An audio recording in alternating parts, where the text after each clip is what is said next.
अगर हम लोग अम्बेडकरवाद को फॉलो कर रहे हैं, इट मीन्स हम हिंदू धर्म या मुस्लिम धर्म या कृष्ण धर्म को हम उसकी अवहेलना कर रहे हैं। अब मैं यही बात आपसे पूछना चाहूँगी कि अगर आप हिंदू राष्ट्र की अवधारणा को आगे बढ़ाते हैं तो क्या आप मुस्लिम और क्रिश्चियन और इनका बिल्कुल पतनवास करना चाहते हैं? ऐसा नहीं है। सिर्फ अपने धर्म को बढ़ावा देने का मतलब ये नहीं कि दूसरे के धर्म को नीचा दिखाना। और अम्बेडकरवाद तो इस बात को बिल्कुल, बुद्ध ने यही बात सिखाई है कि अपने धर्म की तारीफ करना और दूसरे के धर्म को नीचा दिखाना ये कोई भी धार्मिक कोई ये शिक्षा ही नहीं है। आप अपने समाज को आगे बढ़ाइए बिना किसी दूसरे के समाज को। सनातन को कमजोर करने की साजिश है आप लोगों की। देखिए साजिश, योगी जी कह रहे हैं राष्ट्र धर्म है सनातन धर्म और आप उसका विरोध करने में लगे हुए। अरे रुक जाइए अंकल जी। नहीं, थैंक यू सो मच। देखिए साजिश जैसा शब्द तो यहाँ पर कोई भी उचित मान्य नहीं रखता है, क्योंकि जब आवाज़ उठाई जाती है तो इस प्रकार के शब्दों से उनको आलोचना ही जरूर की जाती है। अपनी बात रखना, अपने अधिकारों के लिए लड़ना अगर साजिश है तो शायद है कि इस भारत में फिर संविधान की कोई वैल्यू नहीं है जहाँ पर फंडामेंटल राइट्स को इतना वैल्यू दिया जाए। तो संविधान कहाँ कहता है रामचरितमानस को राष्ट्रीय ग्रंथ बना दो, चमत्कारी बाबा। यही बात है ना कि अगर रामचरितमानस को राष्ट्रीय ग्रंथ बना दिया जाए तो मैं ये सोचती हूँ कि उन महिलाओं के ऊपर क्या बीतेगी जब उस ताड़ना शब्द को देखने के रूप में अगर महसूस करेंगे, उस ढोलक पे क्या बीतेगी, उस पशु पक्षी पर क्या बीतेगी जो ये कहता है कि हाँ अब इन्हें भी शिक्षित कर लेना चाहिए। कह रहे हैं आप लोग सार गलत निकालने अर्थ, आप लोग पढ़े लिखे नहीं हैं, गंवार हैं आप लोग। वही मैं कह रही हूँ, ऐसा कोई अलंकार अभी तक तो इजाद नहीं हुआ है। यदि हुआ है तो वो खुलकर सबके सामने आना चाहिए। कभी इस ताड़ना का अर्थ देखना हो जाता है, कभी इस ताड़ना का अर्थ पीटना हो जाता है, कभी इस ताड़ना का अर्थ शिक्षा हो जाता है। तो ये समय समय पर बदल रहा है। हो सकता है आने वाले 10 साल बाद इस ताड़ना का अर्थ कुछ और हो जाए। तो ऐसी किताबों को वो जिन्हें मानना है वो माने, लेकिन ऐसी किताब राष्ट्रीय ग्रंथ बने इस बात के लिए तो हम लोग बिल्कुल। तो ये जो विमर्श पूरे देश में हो रहा है धर्म ग्रंथों को लेकर या जो वर्ण व्यवस्था को लेकर, क्या इसी की आहट होगी मोहन भागवत को? इसी का डर सता रहा तभी वो बयान दे रहे हैं। देखिए ये तो उनकी भावना है कि उन्हें डर सता रहा है या क्या सता रहा है, पर ये बात जरूर है कि बाबा साहब की बदौलत आज हमें शिक्षा का अधिकार मिल पाया है। बाबा साहब की बदौलत आज हम शिक्षा को ग्रहण कर पाए हैं, वरना आप भी जानते हैं कि हमें तो खाट पर बैठने तक का भी अधिकार नहीं था, तो शिक्षा ग्रहण करना तो बहुत दूर की बात है। शिक्षा ही है, कहते हैं कि शिक्षा शेरनी का दूध है, जो पीता है वो दहाड़ता है। तो हमने पिया है तो दहाड़ेंगे भी, और सुनने वालों को अपने कान मजबूत कर लेना चाहिए। योगी जी कह रहे हैं कि सनातन धर्म राष्ट्रीय धर्म है जी, तो योगी जी के कहने से ही सिर्फ अगर सब कुछ हो जाता तो क्यों ना दूसरी संविधान की किताब लिख दी जाए। योगी जी ने ये बात कही है तो उनके बेशक अपने विचार हो सकते हैं, हम किसी के विचारों को नहीं बदल सकते, लेकिन भारत की एक परिभाषा है कि भारत का राष्ट्रीय ग्रंथ जो है वो संविधान से बढ़कर कभी ना हो सका है और ना होएगा नहीं, क्योंकि संविधान सबको एक समानता का अधिकार देता है, जिसे मैं समझती हूँ कि रामचरितमानस की अगर हम बात करें, यानी कि हिंदू एक हिंदू किताब है, तो उसमें आप मुस्लिम कैसे क्रिश्चियंस और कैसे अन्य धर्म के लोगों को आप ये भारत का जो संविधान है ना, इसमें भारतीय संस्कृति नजर नहीं आती है। ये विदेशों से कॉपी किया हुआ, ऐसे तर्क दिए जाते हैं। देखिए अगर ऐसा लगता है तो उस समय के वो बुद्धिजीवी लोग और कहाँ थे? संविधान सभा में तो बहुत सारी कमिटीज बनी थी, बहुत सारी समिति बनी थी, झंडा समिति थी, बहुत सारी समिति थी, तो उस समय पर तो इसका कोई विरोध नहीं हुआ। और ये संविधान ऐसे व्यक्ति द्वारा लिखा गया है कि जिसे मैं कह सकती हूँ कि विश्व में ज्ञान के प्रतीक के नाम से जाना जाता है। तो यानी कि आप एक ज्ञानी व्यक्ति के ज्ञान पर आपको शंका हो रही है, तो या तो अगर कोई ऐसा और बुद्धिजीवी व्यक्ति आ जाता है तो वो बेशक अपना एक प्रस्ताव रख सकता है, क्योंकि संविधान को बनने में ही कुल 2 साल 11 महीने और 18 दिन लगे। बहुत सारे देशों से पढ़कर संविधान लिखा गया है, और अब कोई भी व्यक्ति आकर कह दे कि हाँ ये संविधान गलत है और उसको चेंज हो जाना चाहिए, तो पहले उसे बाबा साहब के लेवल पर आना पड़ेगा और तब इस बात को कहना पड़ेगा। तो रोज कह तो रहे हैं ना, देखिए लोग देखिए कहने से क्या हो जाता है, कहने से क्या हो जाता है, कहने से तो मैं भी बहुत कुछ कह सकती हूँ। मैं कह सकती हूँ कि महिलाओं को क्या है, भारत को पुरुष देश न कहकर महिला प्रधान देश कह देना चाहिए, पर मेरे कहने भर से कुछ नहीं होता है ना।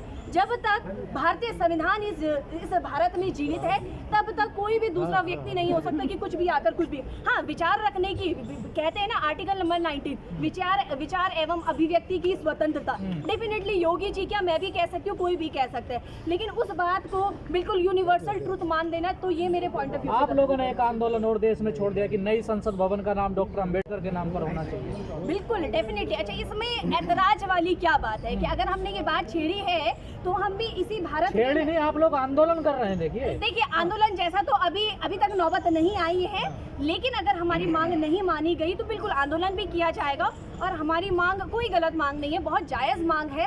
और मैं तो चाहती हूँ कि जो आदमी इस बात का विरोध करे उसके पास बिल्कुल एक सटीक तर्क होना चाहिए।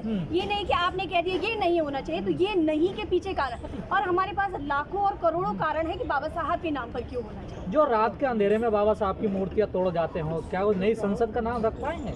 हाँ बिल्कुल, संघर्ष जारी है। बाबा साहब को स्कूल में बैठने का अधिकार नहीं था, आज बाबा साहब हमारे बीच में नहीं है। उनकी मूर्तियों को समाज में रहने का अधिकार नहीं है। तो इसी से ही पता चलता है कि जो समाज में समानता है वो किस हद तक की है। अभी मैं पौड़ी जिले से हूँ, उत्तराखंड से। वहाँ पर भी हमारी एक अम्बेडकर पार्क है, वहाँ पर बाबा साहब की उंगली तोड़ दी गई। तो इससे पता चलता है कि किस प्रकार के सोच के लोग यहाँ पर रह रहे हैं। और यही बस एक कारण है कि जो न्यू पार्लियामेंट हाउस है वो बाबा साहब के नाम पर क्यों नहीं होना चाहिए। तो क्या बाबा साहब का सम्मान बढ़ जाएगा अगर पार्लियामेंट का नाम रख दिया? जो बाबा साहब के समाज का वर्ग है, ऐसा उस पर एट्रोसिटीज की हमले बंद हो जाएंगे क्या? देखिए, एट्रोसिटीज होना, उन्हें कम करना या ख़त्म करना या आगे होना, it is another topic. But अगर बात करते हैं कि पार्लियामेंट का हाउस का नाम क्या होना चाहिए, तो इस पर हर कोई अपने विचार दे रहा है। इसी प्रकार का विचार हमने भी दिया है, जिसको पूरे तर्क के साथ हमने दिया है कि बाबा साहब के द्वारा संविधान लिखा गया है।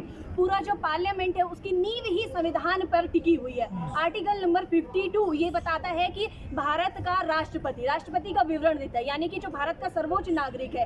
तो ऐसी किताब जो हर एक व्यक्ति को एक पहचान दिलाती है, चाहे वो बड़ा है, छोटा है, किसी भी जाति, धर्म, लिंग का व्यक्ति है, तो ऐसी किताब को लिखने वाले व्यक्ति को डेफिनेटली ये सम्मान मिलना चाहिए। लोग कह रहे हैं मोदी जी के नाम पे रख देना चाहिए।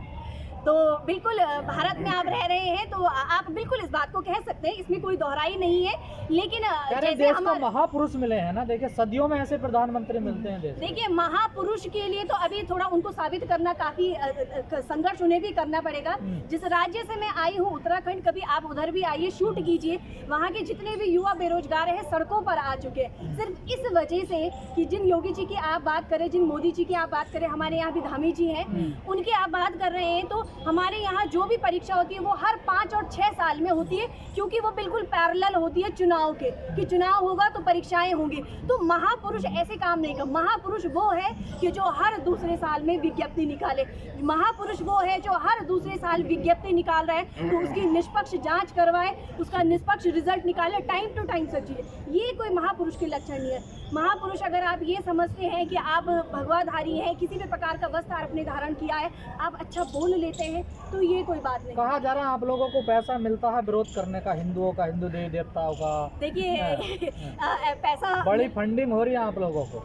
ऐसा होता तो हमारे भी अडानी और अंबानी जैसे कई भी हमने अभी तक अपने प्राइवेट बैंक खोल लिए होते, और कई सारे हमारे भी मॉल्स होते, बट अभी तक ऐसा है नहीं। और ऐसा आप हिंदुओं के खिलाफ बोलते, किसी दूसरों के खिलाफ बोलते नहीं आप लोग। नहीं, जो लोग गजवाए हिंद बनाना चाहते हैं उनके खिलाफ कभी नहीं बोला हम लोगों ने। देखिए, आपने बात ही शुरुआत हिंदू धर्म से की है, तो हमने हिंदू धर्म में अपने पक्ष रखे हैं। आपने पुरुषों और महिलाओं में बात करी, हमने महिला के पक्ष में बात रखी। आपने युवाओं के बारे में नहीं पूछा, हमने तब भी उसके बारे में बात रखी। आप जो पूछेंगे हम उसका जवाब देंगे। ये गजवाए हिंद बनाना चाहते हैं, इनके लिए क्या कहना? देखिए, ऐसा है, हर किसी की अपनी अपनी धारणा है कि कौन क्या चाहता है, बट होता वही है जो मेजॉरिटी चाहती है। और भारत के हर दूसरे नागरिक का अधिकार बनता है कि वो अपनी बातों को रखे। उसी में से हम भी एक है, 140 करोड़ जनसंख्या का हिस्सा हम भी है, और हम डेफिनेटली ये चाहते हैं कि भारत की पहचान हो तो सिर्फ और सिर्फ संविधान से हो और बाबा साहब के द्वारा लिखी गई संविधान। उत्तराखंड में बड़े पैमाने पर युवाओं का विरोध चल रहा है, तो क्या कहना चाहेंगे इसको? बिल्कुल, युवाओं का विरोध चल रहा है। मैं भी उस विरोध में शामिल थी, और आज गोलमेज सम्मेलन था तो यहाँ पर भी आना ज़रूरी था, क्योंकि जिन बाबा साहब का हम अपने जीवन में उदाहरण देते हैं, तो उन बाबा साहब ने अपने जीवन में एक हमें ये भी सीख दी थी कि अपने कितने ही निजी काम क्यों ना हो, लेकिन समाज हित में जब भी आवाज़ उठाई जा रही हो तो उसे हमेशा प्रेफरेंस देनी चाहिए। तो इसी प्रकार से मेरा भी कल एग्ज़ाम है, लेकिन फिर भी मैं आज आप लोगों के बीच में यहाँ पर हूँ। और उत्तराखंड में जो इशू है वो सिर्फ इतनी सी बात है कि उत्तराखंड में कई सारी परीक्षाएँ हुई और जो परीक्षा होने के बाद 2-3 दिन बाद पता चलता है कि परीक्षा लीक हो गई है। तो ये कैसा इनका सिस्टम है जो परीक्षाएं लीक हो जाती है। बच्चा भरोसा करे तो किस पर करे। इनके लिए बहुत आसान होता है कि इस बात को कह देना कि अब दोबारा परीक्षा होगी। बहुत आसान होता है कि 1, 2, 3 साल बाद परीक्षाएं निकली, लेकिन कई सारे बच्चे ऐसे होते हैं कि जो बिल्कुल एज पर होते हैं, उनकी जो उम्र होती है वो बिल्कुल लास्ट एंड पर होती है और वो उस भीड़ से अलग हो पर जाते ये हैं। मुद्दा नहीं बनता ना मीडिया में बड़ा मुद्दा बनता है कि राम मंदिर कब तैयार हो रहा है, 2024 में कब देखिए, कब युवा दर्शन होने बेरोजगारों हैं? की अगर मैं कब बात होगा? करूं तो युवा बेरोजगार को इस बात से बिल्कुल भी मतलब नहीं है, एक रत्ती मतलब नहीं है कि वहां पर राम मंदिर बने या कुछ और मंदिर बने। इस बात से मतलब है कि हम लोग शिक्षित हैं और हमें रोजगार चाहिए। और आपके चैनल के नाम से मैं आग्रह करना चाहूँगी माननीय प्रधानमंत्री महोदय से, राष्ट्रपति महोदय से और सीएम पुष्कर सिंह धामी जी से कि युवाओं की परेशानियों को समझे। हर कोई बहुत सक्षम परिवार से नहीं होता है। मैं अगर अपनी बात करूं तो किसी एग्ज़ाम को देने के लिए बच्चा जाता है, किराया लगाता है, वहाँ स्टे करता है, बहुत सारे अन्य खर्चे हो जाते हैं और आपके लिए बहुत आसानी होती है इस बात को कहना कि परीक्षा लीक होगी। इस समय नया ट्रेंड फॉलो किया गया है कि आपकी यूटीसी की बसेस जो है वो फ्री कर दी गई है, लेकिन सिर्फ बसेस फ्री करने से कुछ नहीं होता है। तो ये एक बड़ा मुद्दा है क्योंकि आने वाला जो भविष्य है वो सिर्फ युवा है और पढ़ा लिखा युवा अगर पकोड़े तल रहा होगा तो ये कोई भारत की शोभा के बिल्कुल ये भारत को शोभा नहीं। आत्मनिर्भर है ना। देखिए, मंदिर के नाम पर वोट भी मिल रहा है, क्या मिल रहा है? वोट मिलता है, सरकारें बन जा रही हैं। सरकारें बन रही है, वोट मिल रहा है। देखिए, ये तो अब भारत की लोकतंत्र का हिस्सा है कि सरकार ने बनना ही बनना है, लेकिन सरकार बने और बिगड़े ये पूरे जनता के हाथ में। जिस प्रकार से युवा आक्रोशित है तो इसका जवाब सरकार को जरूर देखने को मिलेगा और बहुत जल्दी देगा। कहा जा रहा है जितने भी ये हिंदू धर्म ग्रंथ हैं महिला विरोधी हैं। आपने जैसे भी अभी कहा कि महिलाओं को नहीं, मैंने ये नहीं कहा है कि सभी धर्म ग्रंथ हिंदू विरोधी हैं। महिला विरोधी, हाँ, महिला विरोधी है, ये मैंने बिल्कुल नहीं कहा है। पर मैंने ये कहा है कि भारत की पहचान जो है पुरुष प्रधान भारत से है। इसे अगर महिला प्रधान कर दिया जाए तो ये मेरा विचार है, हो सकता है आपका कुछ और हो। तो ये इस बात पर ये बात थी कि हर कोई अपनी बातों को स्वतंत्र तरीके से रख सकता है, वो डिपेंड करता है क्या आगे फॉलो। ये पिछले नेता जो कह रहे हैं कि हम हिंदू नहीं हम शूद्र हैं, तो क्या बदलाव आ रहा है क्या? अरे भाई, हाँ, बिल्कुल बदलाव आएगा और ये जरूरी भी है कि आप अपनी पहचान के साथ जिए। अगर हम जनरली ये देखा जाता है कि लोग शहरों में आ जाते हैं और अपनी जातियों को बदल देते हैं और तब इस नारे को देते हैं कि शहरों में जातिवाद नहीं है। जातिवाद का तो पता तब चलेगा जब आप अपनी वास्तविकता के साथ जिएंगे। आप शहरों में आते हैं, अपने कास्ट को बदल देते हैं, तो इसलिए आपको उस बात की जानकारी नहीं है। पर गाँव में जाए जहाँ उनके पूर्वज वहीं से बिलोंग कर रहे, उनको इस बात का सामना करना। जातीय जनगणना हो रही है ना, अब देखिए। हाँ, जाति जनगणना हो रही है, अभी तक तो इसकी कोई ऐसी पुख्ता खबर नहीं आई कि नहीं, भारत में बिहार भी हो में, रही है। बिहार। मैं बता रही हूँ, भारत की इसकी कोई पुख्ता खबर नहीं आई है, बिहार में हो रही है। तो ये बहुत ही अच्छा बिहार सरकार ने ये निर्णय लिया है और इसे पूरे भारत में लागू होना चाहिए। और जैसे कि हमारे डॉक्टर उदित राज और डॉक्टर ओम सुंदर जी हमेशा इस बात को कहते हैं कि हमेशा हम इस बात की अपेक्षा करते हैं कि जितनी हमारी भागीदारी है, जितनी हमारी जनसंख्या है, उतनी हमारी भागीदारी में हम- जाति का जहर फैलेगा जातीय जनगणना से, देखिए। नहीं, अगर इससे जाति का जहर फैलेगा तो आज से पहले क्यों नहीं फैला? जब आज से पहले जो ब्राह्मण वर्ग था और जो उच्च कोटि का वर्ग अपने आप को कहते हैं, तब ऐसा क्यों नहीं महसूस हुआ कि जाति का जहर